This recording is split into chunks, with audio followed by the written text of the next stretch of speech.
Well, I have to admit it was really once-in-a-lifetime experience. We had a unique opportunity to see dancers performing between the sea and the sky.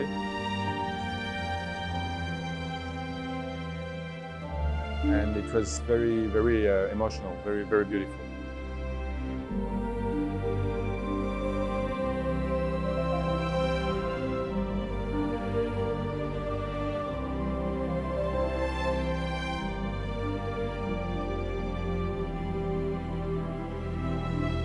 So we had the opportunity, for instance, to listen to the master classes and really understand their lives and what it takes to be a star dancer.